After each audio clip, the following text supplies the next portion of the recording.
Yo, what is up, ladies and gentlemen? Welcome back to our YouTube channel, Gentle One TV. So for today's video, another update naman tayo about EDC, Kalingap. So this video is from Kalingap TV. So it has a title of Kawawa naman si Beyonce. Nasaktan at apektado siya sa nang iyayari ngayon. So Kalingap Rap latest vlog. So ladies and gentlemen, without further ado, let's watch this video together. Before we start, Kalingap TV, support nyo yan. Also, Kalingap Rap, support nyo rin. Tapos, syempre, Kuya Bal Santos Matubang, and syempre, our YouTube channel, Gentle One TV. So again, ladies and gentlemen, without further ado, let's watch this video together. Again, the title of this video, Kawawa naman si Beyonce. Nasaktan at apektado siya sa nang iyayari ngayon. Kalingap Rap latest vlog today. So again, Kalingap TV, Kalingap Rap, Gentle One TV, like, comment, share, subscribe. Let's start. Edo na guilty nga ba? At Beyonce. Again. Kalingap Edo na guilty nga ba? At Beyonce nasasaktan pala talaga. Isang mapagpalang araw sa inyong lahat mga Kalingap, sanay hindi niyo po makalimutan na mag-like sa video na ito. At Like the video. paunawa tapusin muna ang kabuuhan ng video na ito mga Kalingap at para malaman ang nilalaman nito. Of course, the second rule, always watch till the end bago kayo mag-comment, para akma yung mga comment niyo sa video. At maraming salamat po mga Kalingap sa pagpatuloy na pagsuporta lalo na kay Kuya Bal Santos Matubang at kay Ate Ed Vlogs at Kalingap Rap. Salamat po. Also, the mother, the father, the son of Kalingap, don't forget to subscribe them too. Kalingap Edo aminado na si Beyonce nasaktan rin sa issue. Kawawa Uy. naman si Beyonce, apektado rin si Beyonce mga Kalingap. Pero bago yun mga Kalingap ay pag-usapan muna natin mga Kalingap ang patungkol sa tambalan ngayon ng EDC mga Kalingap na sila man ay hindi nila ini-expect ang mga nangyayari ngayon dahil okay naman silang dalawa at masaya naman sila na magkakasama. Grabe sobrang pinagtibay pa talaga lalo yung love team nila, diba? Ayan nga niyan ay palagi nga silang nagkakasama ni Beyonce ngayon mga Kalingap dahil sunod-sunod ang kanilang mga gagawin ngayong buwan ng February at kabilang na rin dito ang pag-asikaso sa pagpunta sa Hong Kong ni Beyonce. Wow. Dahil si Beyonce mga Kalingap ay kailangan pa itong ipagpaalam mga Kalingap sa kanyang pag-OJT-han na company para makakasama lang ito sa lakad nila pa Hong Kong. Grabe, sana all may passport. Man natin siguro ang tunay na kahalagahan ng pag-OJT ni Beyonce ngayon dahil isa ito sa mga requirements ni Beyonce sa kanyang pag-aaral para maipasa niya ang kanyang graduation ngayon taon na ito. Hindi pwede na hindi ka makakapag-OJT sa isang company kung anong kurso ang pinili ni Beyonce sa kanyang senior high dahil kailangan ito na maipasa at maganda ang kanyang performance dito mga Kalingap para magkaroon ng magandang rating sa company kung saan sila mag-OJT. Needed din kasi yung OJT kasi yan yung bukod sa nag-aaral ka, mas maganda talaga yung ma-experience mo talaga. Diba? Kung ano yung course mo or ano yung kukunin mo next year, something like that. So, yan yung isa sa gamit ng OJT talaga. At least, hands-on ka na ba? Or hands-on ba? Or parang nasa field ka na ng pinag-aaralan mo. So, kunyari, kung kung nag-aaral kang maging seaman, yung 1 year doon is doon mo sa barko gagawin like experience talaga, 'di ba? Like magtitiktik ka ng kalawang, ka ng mga lubid, something like that ba. So parang ganoon din yung sa senior high school. May naipagsabi ang ating mga minamahal na taga-subaybay na baka pwede na i-move na lang ang petsa ng kanilang ticket pagpunta sa Hong Kong kahit sa Sabado at Linggo na lang ito at para hindi makapag-abala sa ginagawang OJT ni Beyonce. Will siguro ay pwede ito, pero nakaset na kasi ang lahat mga Kalingap at matagal na iyang na-e-book ni Kalingap Rab at hindi na siguro po pwedeng i-move pa ng ilang araw dahil nakabook na ang mga ticket na iyan sa mga araw na iyan. Yun lang kasi ang ticket kasi ng plane, the more maaga kang nag-book is the more mura siya, 'di ba? So parang yun nga, mahirap nga yun.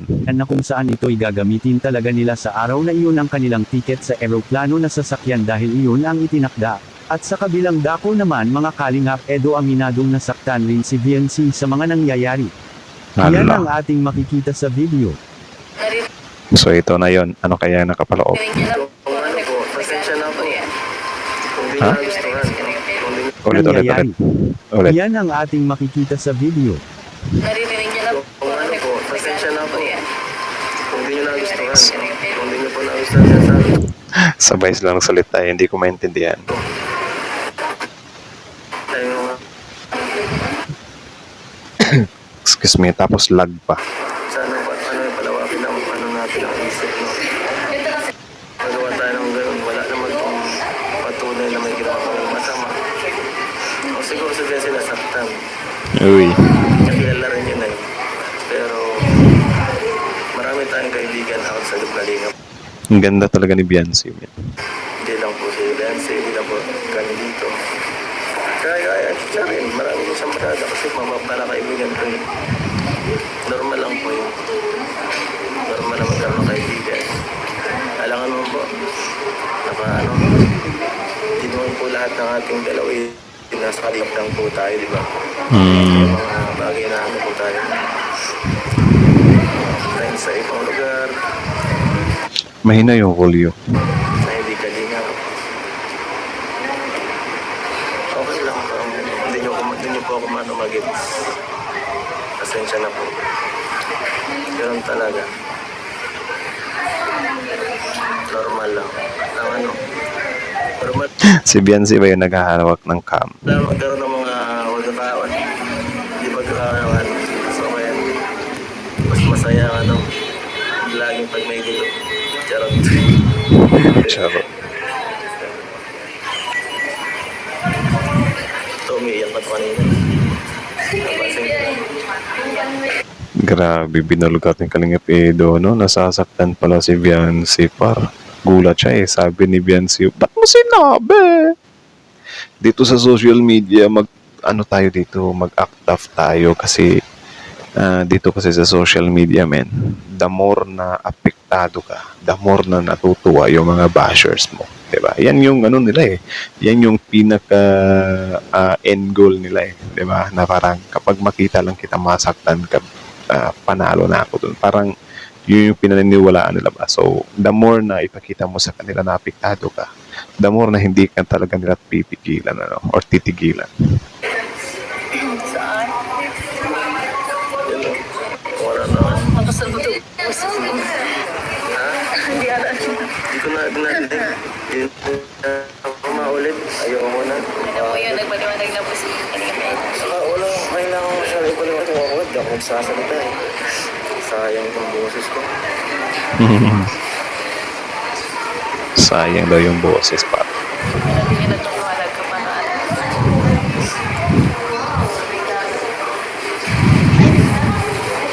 Tapos na? Ayun na po.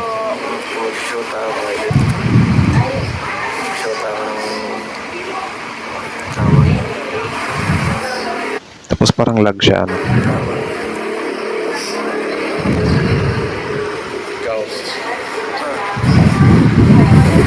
Grabe no, pagsalita na ikaw parang ganun yung tingin. Parang hahalik yung tingin eh. So, that's it, ladies and gentlemen. So, how about you? What can you say about this video? So, again, this video is from Kalingap TV. So, support nyo yan. Tapos, syempre, Kalingap Rob, support nyo rin. Ate Ella Vlogs, Kuya Val Santos Matubang. And also, ladies and gentlemen, our YouTube channel, Gentle One TV. Don't forget to like, comment, share, subscribe. So, kita nyo naman yun.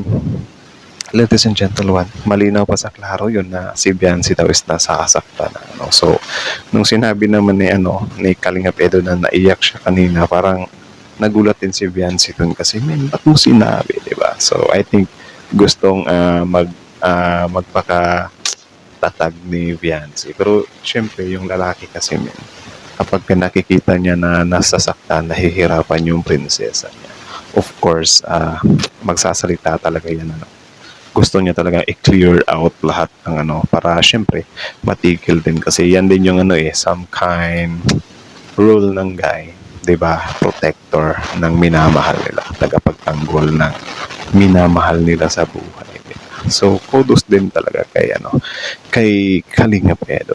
So about naman doon sa sa pupunta nga sila ng Hong Kong na parang magbo-book sila ng ticket ng maaga kasi yun nga, ganun talaga yun, men. need mong mag-book ng maaga para makakuha ka ng mga mura na pamasahe, di ba? Kasi kapag ka on the day ka mismo, yan yung gagamitin mo, nako, saan talaga ng pera. Sobrang mahal, especially like that sa ibang bansa pa, di ba? So mas mahal siya. So para makasave at para masulit din nila. Kasi di rin biro yung fare. Mas maganda na yung makasave ka sa fare para yung na-save mo sa pamasahe. Yun yung gagamitin mong pambili ng mga souvenir, mga pagkain doon or whatsoever, di ba? Yan yung mindset ng mga traveler. Pero hindi ko pa naman ako nakapag-travel. Like, ang first ko pa lang talaga na travel is yung ano pa lang, yung El Nido pa lang ano. So, once pa lang tayo nakapag-travel. But, thankful pa rin kay God, diba? Baka next time sa ibang bansa na din. Hindi natin alam. Kasi sila Biancy naman dati, hindi din naman sila nag-expect na makapag-travel sila sa ibang bansa. Diba? Kapag kasi God na talaga yun nag-plan. Amen. So, yun lang naman, ladies and gentlemen. So, how about you? What can you say about this video? Comment down below. So, isa din ba kayo sa nakukyutan ng dalawang to? Nagagandahan kay Beyonce? Comment down below. So, again, ladies and gentlemen, that's it. Like, comment, share, subscribe. Gentle One TV.